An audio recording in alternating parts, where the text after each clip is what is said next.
तो QRTS आ रहा है आंसर, देखो QRTS, QRTS, QRT।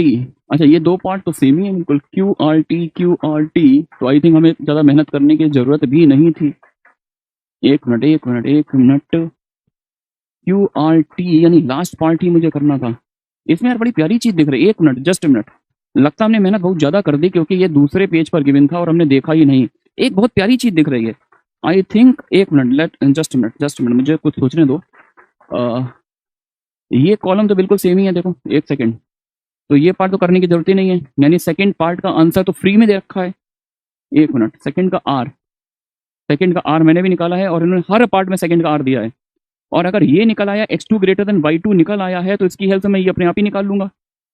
Just minute, second का आर आ चुका है और मैं ये नोटिस कर रहा हूं सेकंड का आर है तो फर्स्ट का निकालना पड़ेगा, यानी प्रोबेबिलिटी दैट सेकंड वाला कौन सा था, x2 ग्रेटर देन y2 का 5/16 है।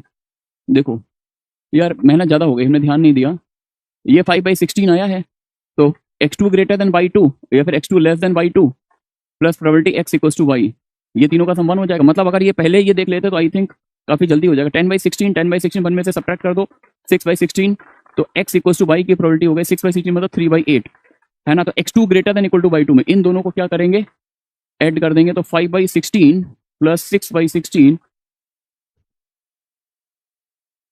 11/16 आई थिंक क्यू ही है, क्यू ही था पहले ही, दूसरे में से कोई था, हाँ क्यू है।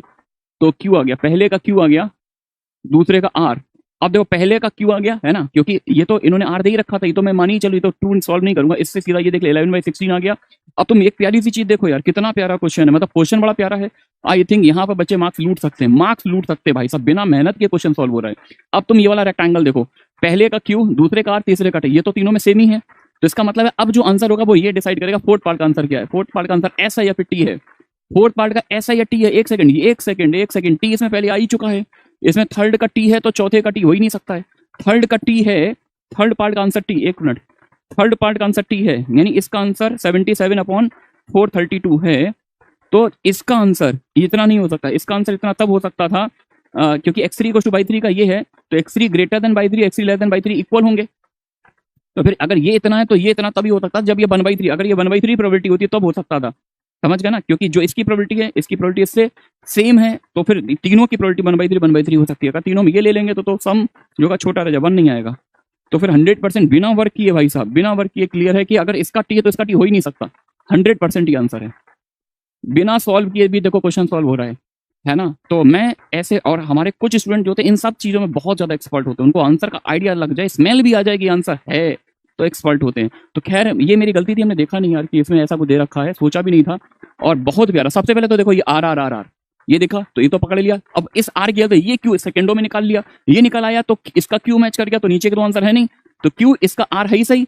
तो अब तीसरा करने की भी जरूरत नहीं, देखो तीसरा टी अपने आप दिया हुआ है। चौथा डिसाइडिंग फैक्टर होगा कि चौथा ऐसा है टी है, लेकिन साथ में ये दिख गया टी, तो अब ये टी है तो ये टी थोड़ी होगा यार, दोनों टी थोड़ी ना होंगे, क्योंकि ये x3 = by3 x3 greater than by3 है। ये तब हो सकते थे जब ये वाली प्रोबेबिलिटी 1/3 होती, क्योंकि x3 greater than by3 x3 less than probability x3 less than by3 की सेम होगी, तो तीनों सेम हो ही नहीं सकते, तीनों सेम तब होते हैं 1/3 होती प्रोबेबिलिटी। तो बिना मेहनत के भाई साहब सेकंडों में आंसर निकल सकता है अगर ये पहले देख लिया जाए।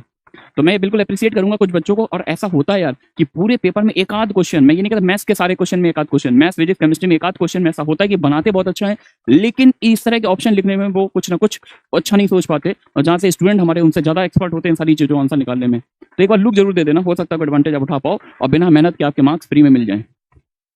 चलिए भाई मूव करते हैं नेक्स्ट क्वेश्चन में।